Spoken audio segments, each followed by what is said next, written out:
Hi all. இப்போ நான் என்ன பண்ணுறேன்னா வீட்டு வேலைலாம் முடிச்சு டிவி பார்க்கலான்னு உட்காந்துருக்கேன். பட் டிவியை பாருங்கள்.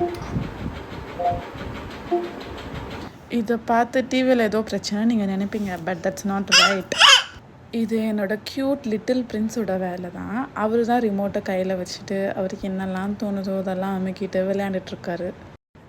இப்போன்னு இல்லை, நான் எப்போ டிவி பார்த்தா உட்காந்தாலும் அவர் வந்து ரிமோட்டை வாங்கிப்பார். சரி ஓகே, ஃபோனில் ரீல்ஸ் ஏதாவது பார்க்கலான்ட்டு உட்காந்தேன்னா ஃபோனை வாங்கிப்பார். அதனால நான் வந்து ஸ்க்ரீன் டைம் அதிகமாக கொடுக்குறேன் குழந்தைக்கு அப்படின்னு நினைக்காதீங்க. நான் வந்து அது மேலே இன்ட்ரெஸ்ட் காட்டுற வரைக்கும் தான் அவரு காட்டுவார். சரி நான் வேணாம் நீயே வச்சுக்கோன்னு விட்டுட்டு போயிட்டேன்னா அவரும் தூக்கி போட்டு பின்னாடியே வந்துடுவார். சரி ஓகே, இப்போ நம்ம ரிமோட்டு கேட்டு பார்க்கலான்னு கேட்டு பார்த்தேன். அவரும் கொடுத்தாரு. சரி நானும் ரிமோட் எடுத்துகிட்டு சேனல்லாம் மாற்ற ஆரம்பித்தேன். என்ன யோசிச்சாருன்னு தெரியலை. ஒரு 2 மினிட்ஸ் அமைதியாக இருந்துட்டு எப்போ போல் அவர் வேலையை காட்ட ஆரம்பிச்சிட்டாரு. அந்த 2 மினிட்ஸ் அவர் அமைதியாக இருந்ததே எனக்கு ரொம்ப பெரிய விஷயமா இருந்துச்சு. எவ்வளவோ கெஞ்சி பார்த்தேன், பட் அவர் கொடுக்குற ஐடியாவில் இல்லை. ஃபைனலி ரிமோட்டை என் கையிலேருந்து வாங்கிட்டார் எப்பயும் போல்.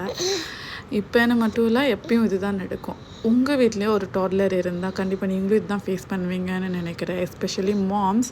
இஃப் எஸ் எனக்கு கமெண்ட் பண்ணுங்கள். பாய்.